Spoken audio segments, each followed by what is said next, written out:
Welcome to Odia बहु lifestyle. गोटे चा कप्रु आज सकाल मोर आरंभ होईछि।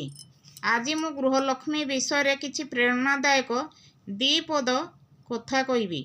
गृहलक्ष्मी केवल घर संभाळुथिबा जणे नारी नुहे, से हेउछंती घरर शक्ति, संस्कार और सुखर आधार भी कहा जाए।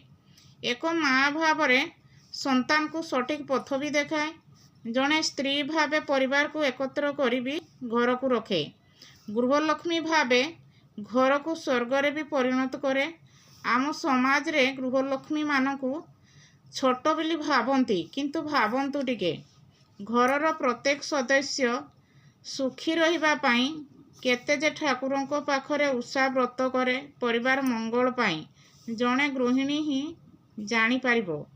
सकाळ ठारू राति पर्यंत से परिवार पाई राति शुइबा पर्यंत भी परिश्रम करे। जेउ घरे नारी मानकु सम्मान दियंती सेई घरे माँ लक्ष्मीकर आशीर्वाद भी थाए।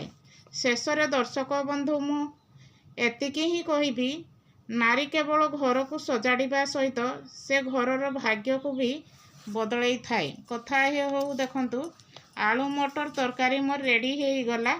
गतकाली दही बरा करिथिली, अल्प बिरी बळी जाइथिला। ब्रेकफास्ट टिफिन टे मध्य तयारी हे जिवो। आज सेई बिरी रे पियाज, कंचा लंका, जीरा, लूण सब किछि जिनिस मिक्स करिकरी बरा तयारी कर देबी। मार्केट जिनिस खाइबा सेते मु पसंद करे नाही। जहा इच्छा हुए घरे तयारी करिकरी खाए। घर जिनिस स्वास्थ्य पाई भी हितकर। एबे देखंतु तळपट बरा जेमती सिजी गला, बरा को मु आरपट उल्टै देली।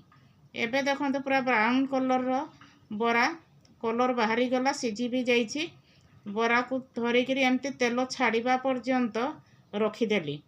बरा चाट खाइबा पाई मते पसंद लागे, सेतिपाई 3टी बरा को कटिंग कर देली। बरा उपरे 2 चामच आलू मटर तरकारी देली। ता उपरे चुन चुन काटी थिबा पियाज ऐड कर देली। कंचा लंका 2टी देली। आ मिक्सचर अल्प किछि ता उपरे झिटी देली। आ ब्लैक सॉल्ट अल्प टिके ता उपरे ऐड कर देली। एबे हेई गला मोर होममेड बरा चाट। ए छोट दीपद कथा आपण मानकर मन को छुईछि हेले लाइक, सब्सक्राइब और निजर प्रियजन मानकु शेयर कर दियंतु। रहिली। जय जगन्नाथ।